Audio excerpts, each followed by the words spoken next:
ये 2023 के CBSE class 10th boards exam में पूछे गए एक और क्वेश्चन के साथ मैं आपके सामने हूं। Hello everyone, welcome to challenger classes. My name is Udit Gupta. ये क्वेश्चन चैप्टर 1 का है। एज यूजुअली जो प्लेलिस्ट चल रही है वो चैप्टर 1 की चल रही है, तो इसमें चैप्टर 1 का एक और एमसीक्यू हम आपको लेकर के आए हैं आपके सामने। तो यहां पर क्वेश्चन आपको लगेगा भी नहीं कि ऐसा क्वेश्चन भी बोर्ड्स पूछ सकता है। तो देखिए क्वेश्चन क्या पूछा है यहां पर। Select the appropriate state symbols of the product given as X and Y in the following chemical equation by choosing the correct option for table given below। यहां कह क्या रहा है, ये जो आपके रिएक्टेंट है जिंक जो कि सॉलिड फॉर्म में है, सल्फ्यूरिक एसिड जो कि लिक्विड फॉर्म में, जब ये आपस में रिएक्ट करेंगे तो जो प्रोडक्ट बनेगा, प्रोडक्ट भी बता दिया कि क्या बन रहा है।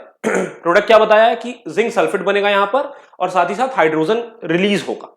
तो ये जो जिंक सल्फेट बना और ये जो हाइड्रोजन, इनका स्टेट क्या होगा, क्या ये सॉलिड फॉर्म होगा, क्या ये लिक्विड होगा, क्या ये एक्वस होगा, क्या ये गैस होगा, ठीक है, आपको वो बताना है। तो आपको ना इसके लिए रिएक्शन की अंडरस्टैंडिंग होनी जरूरी है। तो जो भी आप रिएक्शन पढ़ते हैं अपनी बुक में, तो ये जरूर देखिए कि जो प्रोडक्ट बन रहा है या जो रिएक्टेंट लिया गया उसका स्टेट क्या था।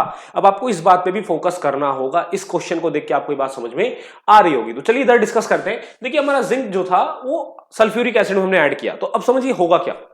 सल्फ्यूरिक एसिड अगर लिक्विड फॉर्म में है, आप उसमें जिंक डालते हो और जिंक और सल्फ्यूरिक एसिड का रिएक्शन होता है, जिंक सल्फेट बनता है। तो जिंक सल्फेट जो होगा वो उसी लिक्विड में फॉर्म होगा ना, और हाइड्रोजन जो बनेगा ना, हाइड्रोजन गैस के फॉर्म में रिलीज हो जाएगा। तो क्योंकि जिंक सल्फेट लिक्विड में फॉर्म हो रहा है तो वो एक्वस फॉर्म बनाएगा। क्या बनाएगा? एक्वस। देखो प्रेसिपिटेट भी बना सकता था, बट यूजुअली यहां प्रेसिपिटेट नहीं बनेगा। यहां जिंक सल्फेट का एक्वस फॉर्मेशन होगा और यहां प्रेसिपिटेट जैसा कोई एग्जाम वो केस भी नहीं दिया हुआ हमारे पास। तो यहां जिंक सल्फेट जो है ना वो एक्वस फॉर्म में बनेगा और हाइड्रोजन गैस के फॉर्म में रिलीज होगा। तो कौन सा ऑप्शन सही दिख रहा है आपको? तो आपको ऑप्शन जो सही दिख रहा होगा यहां पर वो ऑप्शन नंबर है बी।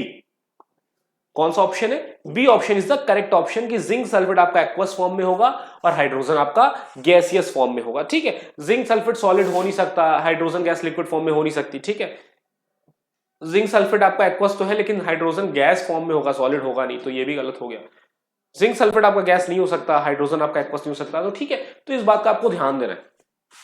अच्छा, अब देखिए यहां पर ना इस क्वेश्चन में आप अगर मान लेते हैं ऐसा कोई क्वेश्चन आया और आपको पता भी है कि जो हमारा प्रोडक्ट बन रहा है वो उसका स्टेट क्या है, लेकिन इस बात पर जरूर ध्यान देना कि ऊपर ये जो लिखा हुआ है, जैसे x लिखा हुआ है इसके लिए, y लिखा है वो इसके लिए, उसको ध्यान देना। पता चला यहां y लिख दिया और यहां x लिख दिया और आपको लग रहा है कि ये तो x वाला है और भाई x के हिसाब से आपने मार्क कर दिया, तो वो भी गलत हो जाएगा। तो आपको देखना पड़ेगा कि आप x के रिस्पेक्ट में ही इसको एक्वस मान रहे हो और y के रिस्पेक्ट में इसको गैस मान रहे हो ना। पता चला y इधर लिखा होता, यहां गैस लिखा होता और x इधर लिखा होता। कहने का मतलब अगर y ऐसे होता यहां पर और इधर x होता और यहां लिखा होता एक्वस और यहां लिखा होता गैस, तो आप कहते हैं एक्वस बनेगा और गैस बनेगा। आप इस सीक्वेंस में अकॉर्डिंग इसको सही कर देते तो गलत हो जाता। आपको देखना पड़ेगा कि y के रिस्पेक्ट में बात हो रही तो y बनेगा गैसियस फॉर्म में और x बनेगा एक्वस फॉर्म में। जैसे ये लास्ट ऑप्शन को देख करके मैंने कहा अगर यहां x हो, यहां y होता और यहां x होता, तो अब तो ये लास्ट वाला ऑप्शन सही हो जाता ना। तो आपको इस बात पर भी ध्यान देना। बहुत